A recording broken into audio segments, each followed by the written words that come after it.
Hello everyone, I'm Edphonse, and today I'll be going over my Ivara build for Eidolon hunting. We'll start over here with the Arcanes. I have Arcane Awakening and Arcane Precision, and here's the reason why. You'll see on reload gives you 100% bonus damage to your secondary, and the Precision will give you 100% or 120% extra damage to your secondary on headshots. And I'll explain why this is important in the Eidolon fights. For the rest of that, you'll see I have a high strength, high efficiency, minimum duration build, and I have equipped the new Empowered Quiver, although it is not required in certain scenarios.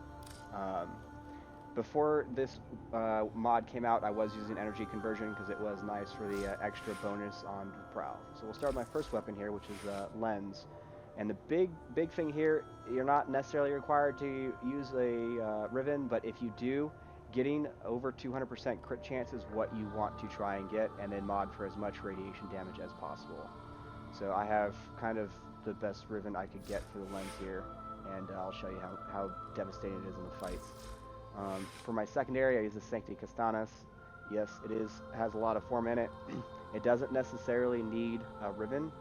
You can use Creeping Bullseye instead of the riven here, and it'll get you about 80% critical chance, but is what you want to try and shoot for is getting over 100% critical chance. That is your main goal here. And that is because your crit multiplier stacks multiplicatively with the navigator bonus. So with a high strength build like this that gets you 16x or higher navigator multiplier, that is then further amplified by that 7.4 critical multiplier that you see there.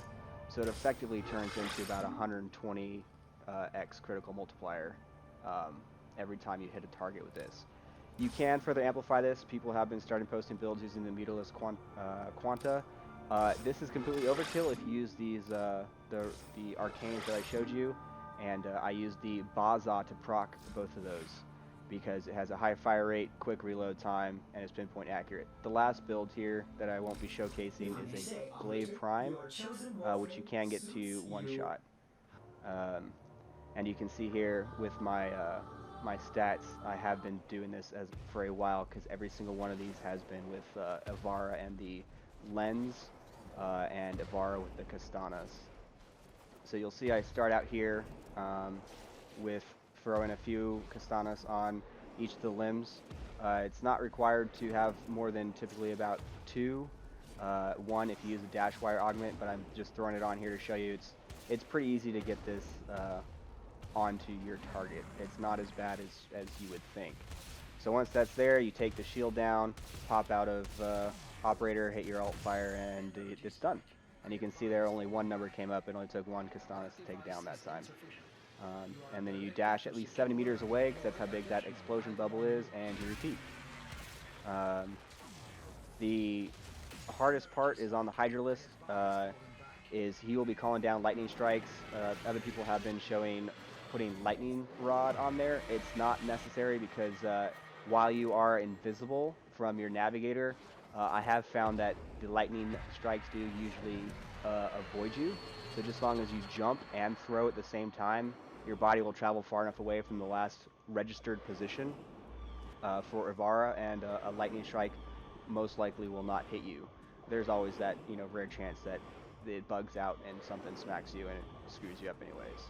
So you can see here, I'm not using the dashwire augment. I threw 6 of these on the gauntlet, although you'll see when it detonates, you don't even need 6.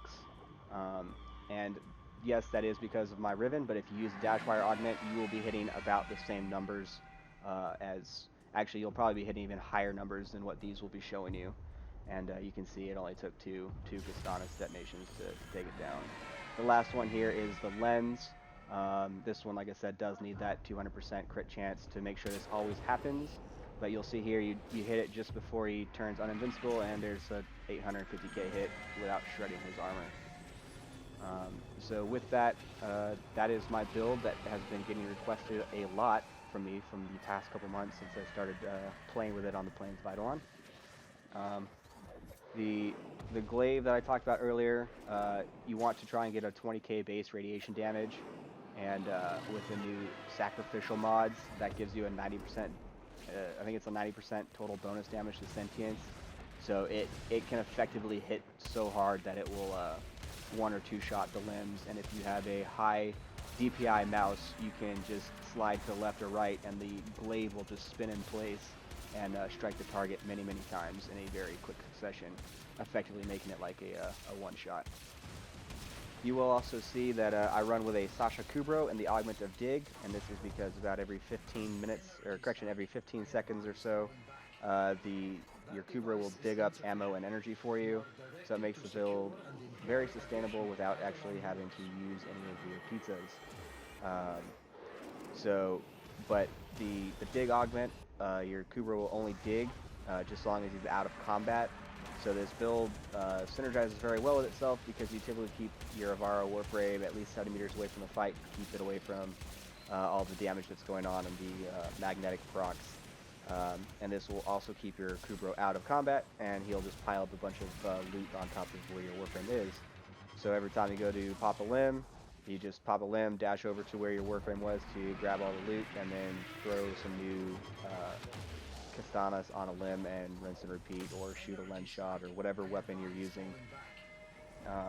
So with that, this build, or these videos I did make a while ago. I made it just after the dashwire augment came out, because my ultimate goal was to make a one-shot setup that did not require a riven, because I know that rivens are stupid expensive and are well outside the price range of most players. So with that, the dashwire augment does put that within reach for every player, just as long as you understand how the navigator ability works and get a little bit of practice in with actually steering the thing. So the augments that I actually use, or correction, the arcanes that I actually use now is a max rank energize and a max rank any other arcane, just for the extra revive, for that rare instance where I may go down. I've never gone down 6 times in a single eidolon, or even a single tridolon set, but there is just the occasional once or twice a bug will happen, and like the eidolon will be in its final phase trying to recover, and he'll send out just a massive amount of energy pulses or something, because if you kill them so quickly it appears that they just bug out randomly. And with that, I also do not use the Intensify mod on my bar anymore. I do use Umbral Intensify, so this gets you a 337% power strength, which gives you a 16.9x multiplier on your Navigator and a 337% critical damage bonus. So for the Kastanas and the Lenz, that's about another 7x additive multiplier to your crit multiplier. And if you guys are really interested, feel free to ask about my other Warframe builds, and I may be able to post them in the future. But some of them are pretty shocking to my clan, like a 3x Umbral Ash. People have been kind of curious about that build as well.